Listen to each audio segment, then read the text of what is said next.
paalala sa mga senator judges na huwag magtatanong ng mga bagay-bagay na makakasira sa integridad ng buong pagdinig gaya nung naging pagtanungan ni Risa Ontiveros, no? Pero ito, napaka-importante rin ito dahil ang pagkakaalam ko, siyempre, ang articles of impeachment ay parang information, no, sa ating rules of criminal procedure at dapat sang-ayon din sa Rules of Criminal Procedure natin, lahat ng mga affidavit ng mga testigo na gagamitin ng prosekusyon ay dapat nasumiti na doon pa lang sa level ng piskal at yung level ng piskal pagdating sa impeachment ay sa House of Representatives na kapag hindi nga na-include ang isang ebidensya doon sa hinaing complaint sa House of Representatives, dapat hindi payagan yan. So yan ay isang bagay na pwedeng idulog sa Korte Suprema kasi ang sinasabi naman ng presiding officer ay by way of practice, by way of precedent ng Senate impeachment ay pwedeng gawin yan kung ito ay ipinasok sa pre-trial at walang objection ng kabilang panig. No? Pero sa akin, parang jurisdictional yan kasi dapat hindi ka lalabas dun sa apat ng corners ng impeachment complaint at hindi dapat mag-offer ng evidence na hindi kasama dun sa naging complaint sa Kamara de Representante. Judges, mapanood ng video. Kasi I'm sure na kapag panahon na ni VP Sara, ang eksplanasyon na kung bakit ganun ang mga sinabi ni VP Sara ay dahil yan ay by way of self-defense, no? Kasi nga napabalita na merong Operation Romanov na may banta sa buhay niya, no? At dahil siya naman ay siyempre tao lamang at pinangangalagaan din ang buhay ng kanyang buong pamilya, dapat lamang na gumawa siya ng hakbang para maprotektahan ang kanyang sarili at ang kanyang pamilya. So sa akin, importante na makita yung ganyang konteksto. At saka yung iba pang mga revelasyon na ginawa ni BP Sara, no? Na meron ding relasyon dito sa articles of impeachment, kasama na dyan yung bribery na di umano nanuhol daw si VP Sara doon sa mga empleyado ng DepEd, samantalang ito naman ay mga pera na galing din sa isang mataas na asawa ng ating gobyerno. Assessment nyo po muna doon sa nakalipas na 3 araw na impeachment trial kay Vice President Sara. Well, simulan muna natin kung ano napatunayan ng prosecution. Importante kasi na sang-ayon sa rules of court, malinaw kung ano napatunayan ng prosecution sa pamamagitan ng testimonya ni Kalilong. No? Ang napatunayan lang nila ay empleyado si Kalilong ng NBI. Siya ay isang senior agent at siya ay supposedly isang dalubhasa, at least that is the claim, pagdating sa videos. No? Ngayon, ang napatunayan lang niya talaga ay siya ay tinalagang mag-imbestiga nitong broadcast ni VP Sara kung saan di umano siya nagbanta sa buhay ng presidente, ng First Lady at ng House Speaker at gumawa din daw at the same time ng incitement to sedition.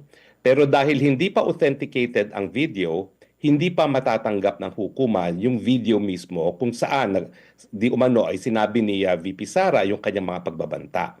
Sang-ayon kasi sa electronic evidence rule, no, ang authenticity ng mga videos ay pwedeng gawin dun sa tao na nag-record, kahit sino na nandoon na sumapi dun sa press briefing na yon o di naman kaya ang Facebook. Ako kasi yung nag-record at nag-broadcast niyang video na yan. At wala pa naman kahit sinong kasapi doon sa press briefing ang nagtitistigo. No? So sa ngayon, ang napatunayan lang ay yung kwalifikasyon ni Kalilong bilang empleyado ng NBI, yung hakbang na ginawa niya, kasama na yung pagkalak di mo no, ng video na ito, pero hindi pa po napapatunayan ang authenticity ng video. So wala pang napapatunayan na sinabi si VP Sara dahil wala pang video na na-authenticate kung saan di umano sinabi ni VP Sara yung mga salitang yon. Malinaw po yan. Wala pang authentication. At dahil dyan, alam naman natin na kada araw na operasyon ng Senado ay 25 million, napakamahal namang ebidensya, no? 75 million para sabihin lang na isang tao ay isang investigador, siya ay nag-imbestiga, nag-download ng video at itinago sa flash disk. Yun lang. Now, bukod pa dyan sa napatunayan sa kaso mismo, anong nakita natin? Well, ang katotohanan ay napakahaba nitong prosesong ito. At mukhang napakalaking aksaya to ng pondo ng gobyerno dahil nakikita natin na sabi ng prosecution 60 plus ang kanilang testigo, ang depensa 30 plus, at kung 2 araw ang nagugol sa testimonya ng isang testigo na lang, Bagamat sabi nga ni Presiding Officer Cheese Escudero ay mapapabilis yan later on, sabihin na natin isang testigo kada araw, that will be 90 hearing days. Now, 90 hearing days at 3 times a week, you can imagine, baka hanggang July tayo or August of 2027 na walang gagawin ng Senado kung hindi pati itong walang kwentang impeachment complaint lamang. So, pangalawang obserbasyon, mahaba, mahal, at kung ang pagbabasihan ay itong kauna-unahang ebidensya nila na sabi mismo ng mga abogadong prosekusyon, sinimulan nila Article 1 dahil ito pinakamalakas nilang artikulo, mukhang ampaw ang impeachment. No? Dahil sabihin mo nang mapruebahan nila yung mga salitang sinabi ni BP Sara, ang grave threat naman, ang incitement to sedition, miski siya as crimes under the revised penal code, ay hindi high crimes na dahilan para ma-impeach ang pinakamatataas na opisyales ng ating bayan.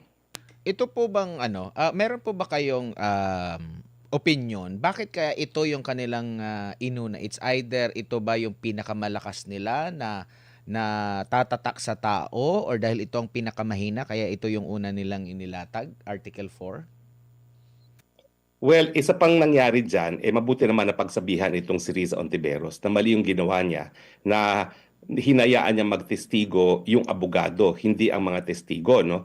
Kasi nung sinabi nung abogado sa bilang kasagutan kay Riza Ontiveros, hindi naman impeachable yung mga sinabi ni Inday Sara, sinabi nga niya na it forms part and parcel of a bigger picture, no? So, at saka sinabi naman talaga niya na sa tingin nila, ito ang pinakamalakas at pinakamadali nilang mapurebahan. Pero ang hindi nila na-anticipate, under the electronic evidence rules kasi hindi ganun kadali na mag-authenticate ng mga digital documents, no?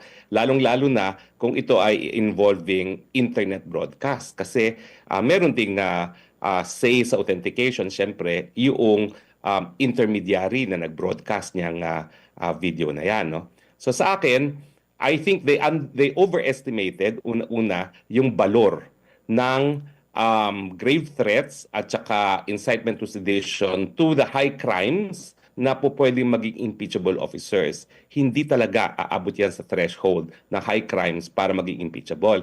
At pangalawa, yung proseso, akala nila madali. Alam nyo, bago naman kasi itong electronic evidence rules, so hindi natin masisisi mga abogado na hindi nila nare-realize na hindi ganun kadali talaga. Lalong-lalo na kung ang buong bayan ay nanunood sa pagproseso ng pagpasok ng ebidensya. Attorney, kayo po ba ay pabor o hindi pabor na i-play ang buong video? Well, sa akin, kinakailangan lahat ng judges mapanood ng video. Kasi I'm sure na kapag panahon na ni VP Sara, ang eksplanasyon na kung bakit ganun ang mga sinabi ni VP Sara ay dahil yan ay by way of self-defense, no? Kasi nga napabalita na merong Operation Romanov na may banta sa buhay niya, no? At dahil siya naman ay siyempre tao lamang at pinangangalagaan din ang buhay ng kanyang buong pamilya, dapat lamang na gumawa siya ng hakbang para maprotektahan ang kanyang sarili at ang kanyang pamilya. So sa akin, importante na makita yung ganyang konteksto. At saka yung iba pang mga revelasyon na ginawa ni BP Sara, no? Na meron ding relasyon dito sa articles of impeachment, kasama na dyan yung bribery na di umano nanuhol daw si VP Sara doon sa mga empleyado ng DepEd, samantalang ito naman ay mga pera na galing din sa isang mataas na asawa ng ating gobyerno. Opo. Doon sa nung nakapanayamang House Prosecution Panel, ang kanilang naging basihan kung bakit halimbawa nung pangalawang araw panalo daw sila ay dahil marami daw objection yung depensa na hindi kinatigan ng presiding officer. Doon naman sa ikatlong araw ay marami namang mga objection din ang prosecution na hindi kinatigan ng presiding officer. Basehan ba yun, attorney? Pero sila pa rin yung panalo noong third day. Well, kasi obviously, meron kasi tayong bagong rules of court, no? May mga amendments sa rules of court at naging very liberal na ngayon ang bagong amendments, lalo-lalo na sa evidence, no? Pagdating sa mga electronic documents at saka pagdating doon sa tinatawag na hearsay evidence, no? In fact, binago ang definition ng hearsay evidence, no? Yung mga bagay-bagay na hindi sinabi sa hukuman, yun na ngayon ang hearsay evidence, no? So sa akin, it's time for adjustment for both panels, no? For both sides na kinakailangan veer away doon sa pag-iisip na napaka-technical ng pagtatanong natin sa hukuman. Hindi na po dapat ganun ka-technical. Kaya nga ang aking payo sa parehong panig ay give witnesses the leeway to answer at object when it is necessary but be very sparing kasi alam naman nila the 2020 revised rules of evidence ginawang liberal talaga nang sa ganon maiwasan yung napakadaming mga objections habang nagtatanong ang abogado sa isang witness. Ang tanong pa nga diyan, ma-appreciate ba ng nakararaming mga senator, judge itong kanilang, prosesong, ginagawa considering iilan lang naman talaga yung abogado na masasabi nating nakakaintindi kung bakit gano'n yung kanilang pag-object, ano po, attorney? Well, duda ako kung maintindihan nila yan. Kasi kung mga abogado mismo na dapat ay up to date sa mga amendments ng ating rules of court ay parang nakalimutan na mayroon ng mga bagong rules of evidence ngayon, lalo pa yung mga hindi abogado. No? Alam mo, kaya naman mga abogado expected to be up to date kasi meron kaming mandatory continuing legal education at ako nga kakatapos ko lang for the first time na mag-comply dyan kasi for the first 7 compliance period in 21 years, ako exempted dyan. Pero ngayon hindi na ako profesor at hindi na ako ang gobyerno, I had to comply with it. At dito sa MCLE, nalaman ko yung amendments nga sa revised rules of evidence na naging mas liberal na ngayon sa pagtatanong sa mga sa mga testigo. Naging ano din, tampulan din ng komento, reaksyon ang pahayag ng private prosecutor attorney na yung photocopy daw ay original, parang original na. Ano ba sa pagkakaalam nyo po ang ruling dito? Well, ang ruling ngayon kasi, yan nga yung sa revised rules of evidence, kapag nag-print out ng isang electronic data, that can be considered an original. Pero you have to lay the basis naman, na hindi naman po pwede na basta nandyan na yan, original na yan. Dapat ilagay mo yung basis na yan ay lumabas sa computer, na dinownload at pinrint out. At sa tingin ko, yun ang nagkulang. No? Dahil kung titignan mo doon sa rules of electronic evidence at saka sa revised rules of evidence natin, pwedeng matanggap yan ng hukuman but lay the basis.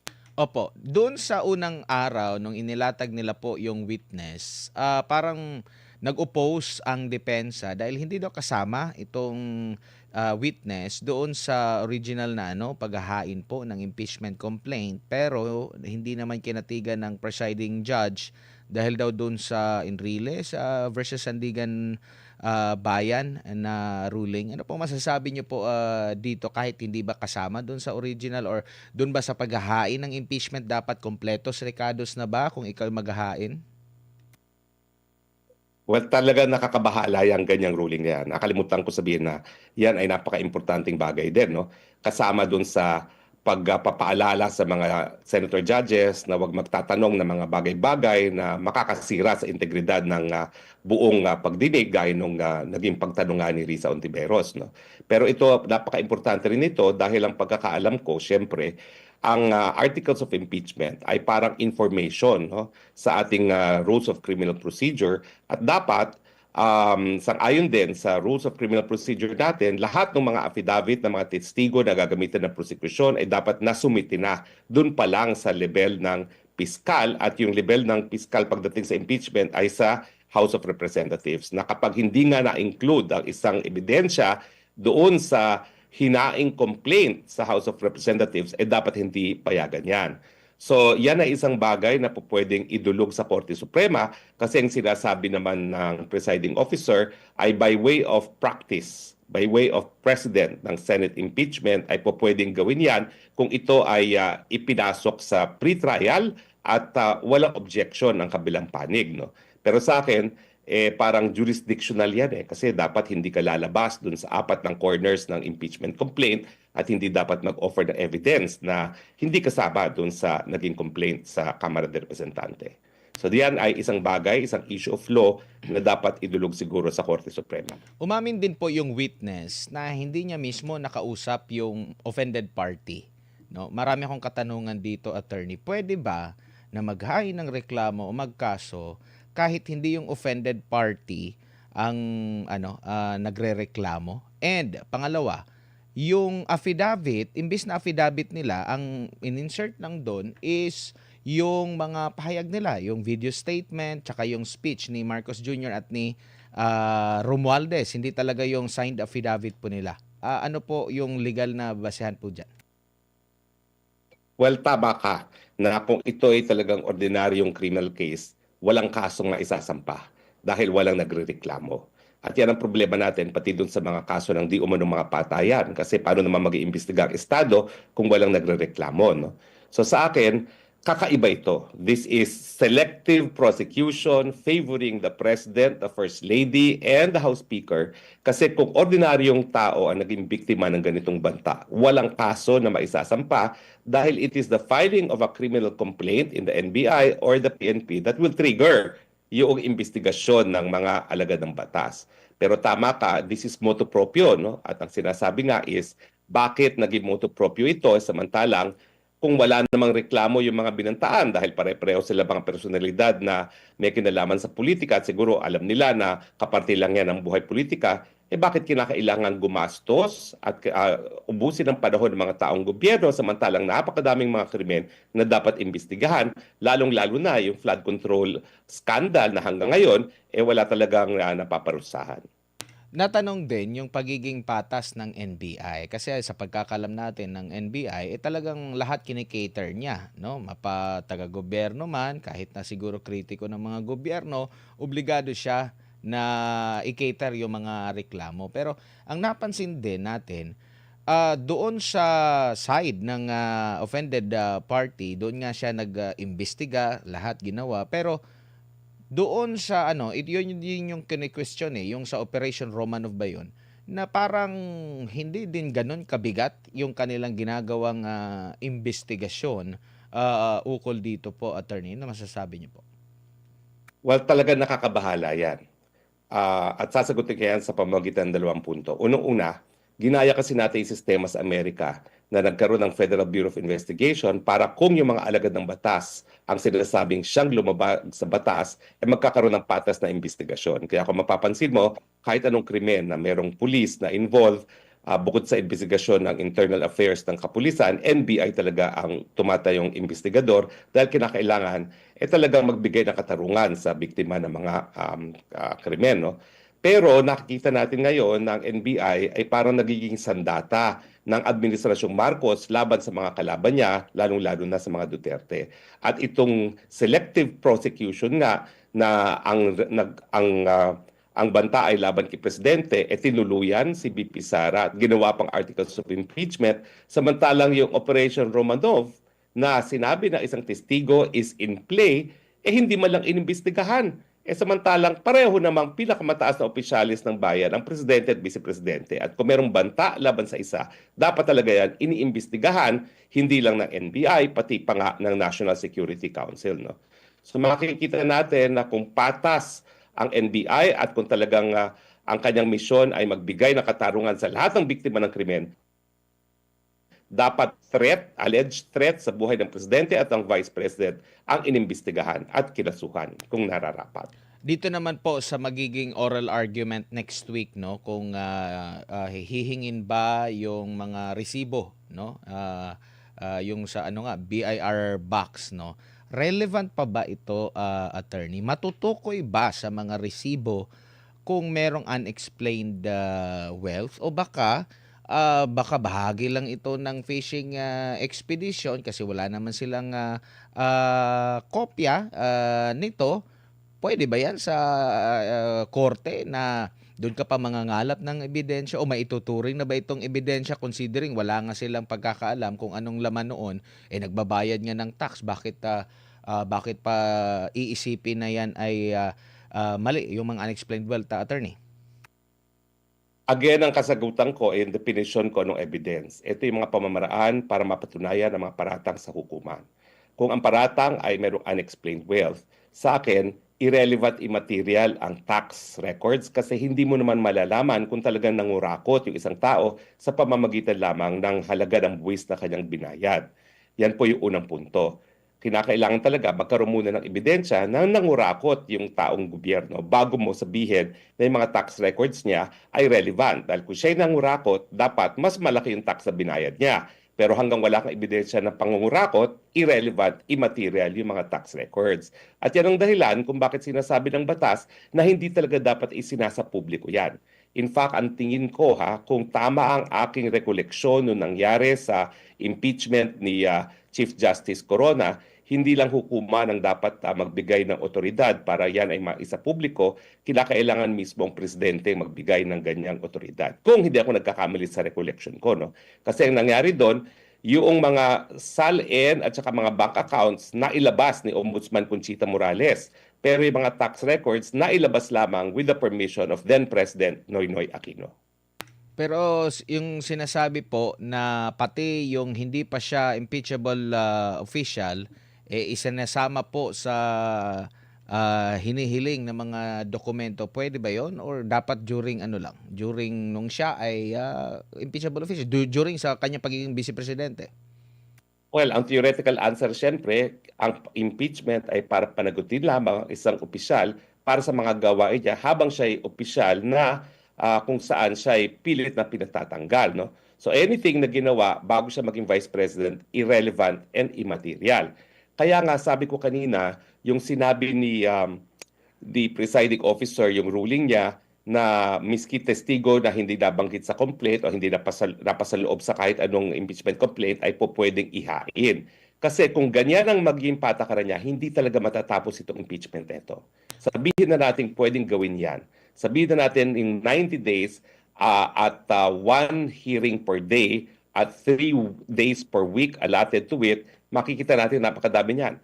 Kasi ang time sa 10 naku,